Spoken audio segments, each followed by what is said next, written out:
नमस्कार। मैं doctor Amitabh Banerjee universal health organisation से आपको हम हेल्थ के बारे में जानकारी लाते हैं। अभी जो महामारी खत्म हुआ है उसका काफी कुछ अभी लोग आ रहे हैं, बातचीत हो रहा है। क्योंकि महामारी के दौरान तो आपको मालूम है कि सेंसरशिप चल रहा था, जो भी कुछ बोल रहे थे यूट्यूब, ट्विटर वगैरह, फेसबुक और लिंक्डइन सब टेक डाउन कर रहे थे, स्ट्राइक कर रहे थे, अकाउंट भी बैन कर रहे थे लोगों का। फिर इलॉन मस्क ने ट्विटर को खरीद लिया, एक्स, तो थोड़ा सा ट्विटर आने में लगा। और अभी कई केसेस चल रहे हैं यूट्यूब वगैरह के, जो उन्होंने सेंसर किए थे। कई लीगल केसेस चल रहे हैं कई। तो अभी बैन उठ गया है, अभी के लिए उठा है। तो लोग ओपिनियन दे रहे, आंकड़े के साथ दे रहे, डेटा के साथ दे रहे।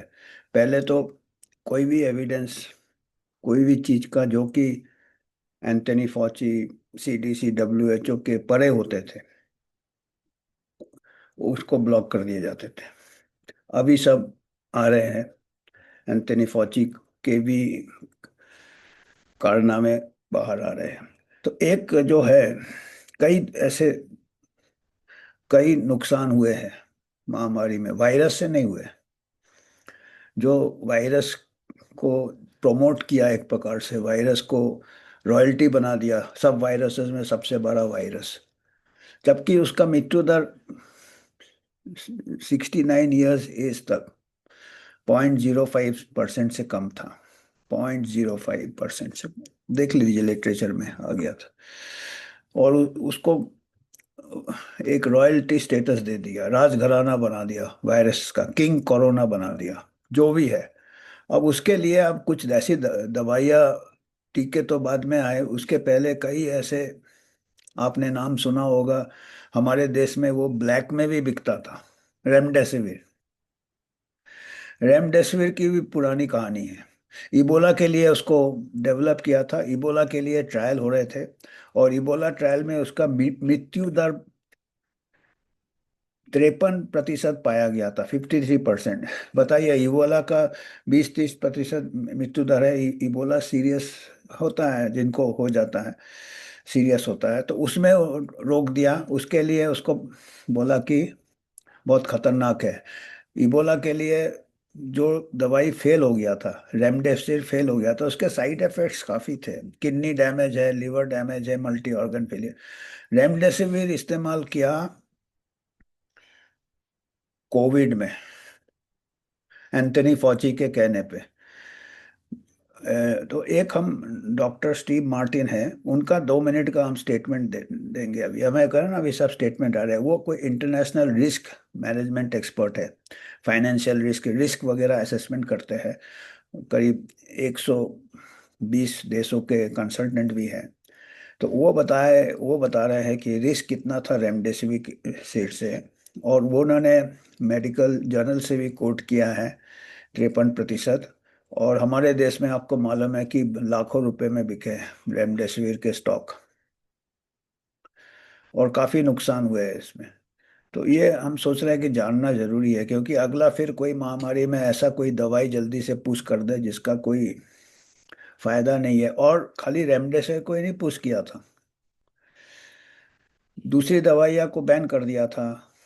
आइवरमेक्टिन को बैन कर दिया था। आइवरमेक्टिन ठीक है, जिस बीमारी का मृत्यु दर इतना कम है, कौन सा काम कर रहा नहीं करना बताना मुश्किल है कम से कम, पर आइवरमेक्टिन से हानि तो नहीं है। आइवरमेक्टिन 30 साल से इस्तेमाल हो रहा है, हमारे यहाँ तो बहुत इस्तेमाल होता है। Parasitic disease, filariasis, worm infestation में आइवरमेक्टिन रेमडेसिविर के कंपैरिजन में सेफ है। तो आप थोड़ा उसका आप सुनिएगा, हम 2 मिनट का क्लिप है, 2 मिनट से भी कम है। तो ये सब हम सोचते हैं कि हमारे लोगों को भी मालूम होना चाहिए जो दुनिया में क्या हो रहा है। तो आप उनको सुनिएगा और अपना निर्णय खुद लीजिएगा। और धन्यवाद।